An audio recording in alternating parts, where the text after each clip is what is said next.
I'm Jennifer L.W. Fink, founder and creator of BuildingBoys.net. I'm also a boy mom. I have 4 boys between the ages of 7 and 15.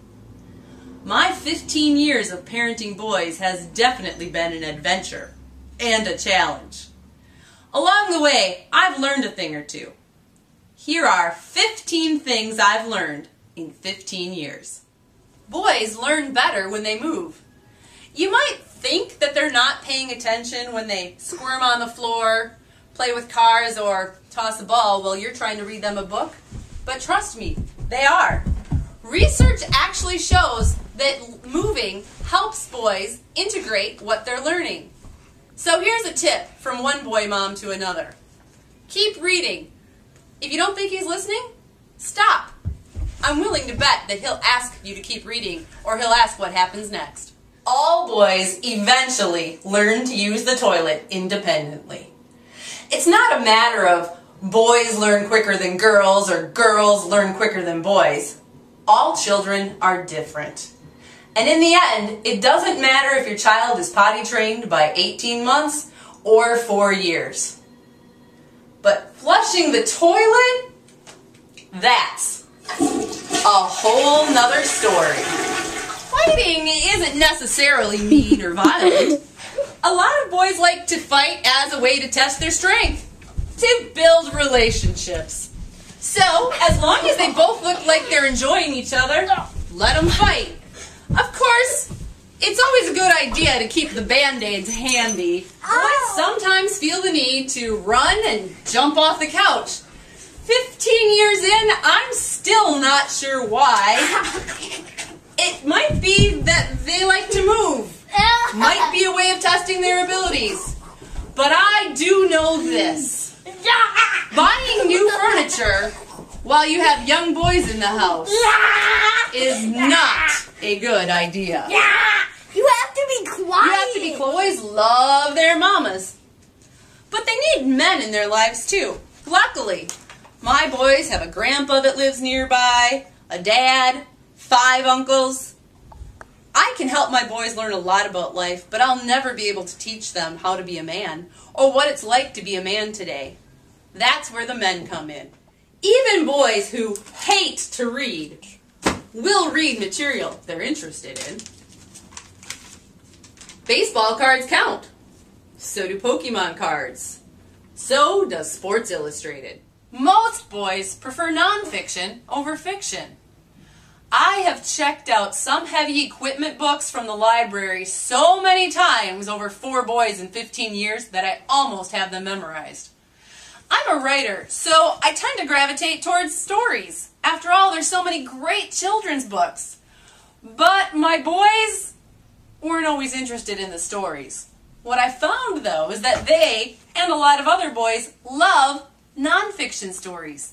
They love reading books about how the world really works, about things that happened and people that really lived. Competition is very important to boys. Boys are constantly comparing themselves to other boys. Keep me in a basketball game, little man.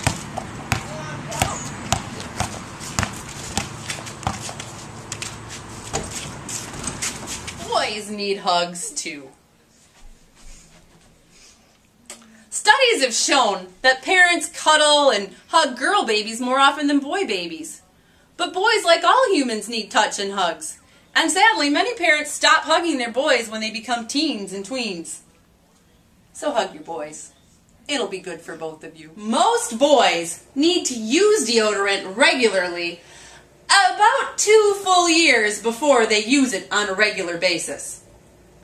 Between the ages of 9 and 14, most boys begin puberty.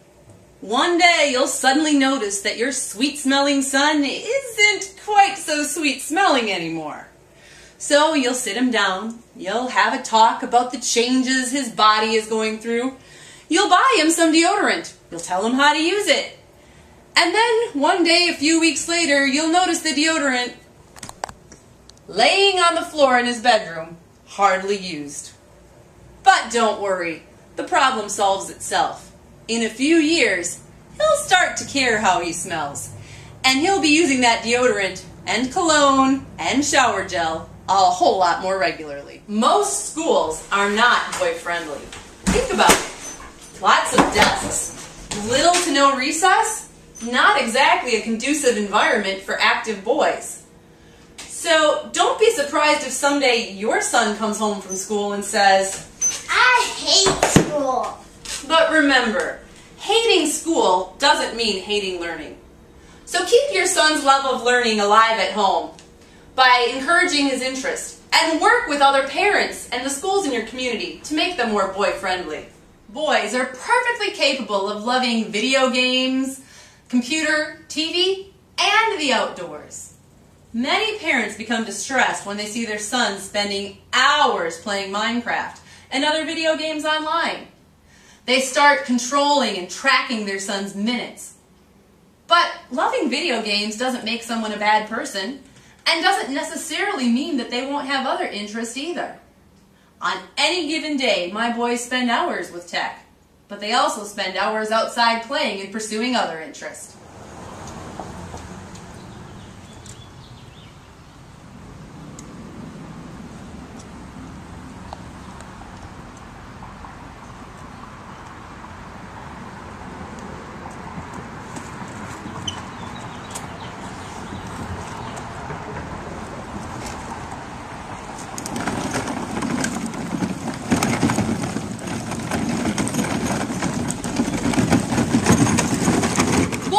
Gross motor skills mature before their fine motor skills. My third son was riding a skateboard down a hill when he was 3. When he was 4, he was riding a bike without training wheels. On the other hand, his handwriting took years to become legible. Meanwhile, his girl cousins were drawing elaborate pictures full of all kinds of details. But I learned that in boys, the part of the brain that controls gross motor movements, that allows them to kick and run and swing a bat, matures more quickly than the part that controls fine motor functions, the part that controls things like writing and drawing. No wonder somebody's always throwing a ball around here. Boys want to be loved and accepted as they are, not as you wish them to be. You might love books. Your son might love lightsabers. You might have always dreamed of having an athlete. Your son might prefer to act. Don't burden your son with your dreams and expectations. Open your mind and expand your definition of boy to love and accept your son as he is. There's no such thing as a typical boy. All boys are different. That's what I'll do.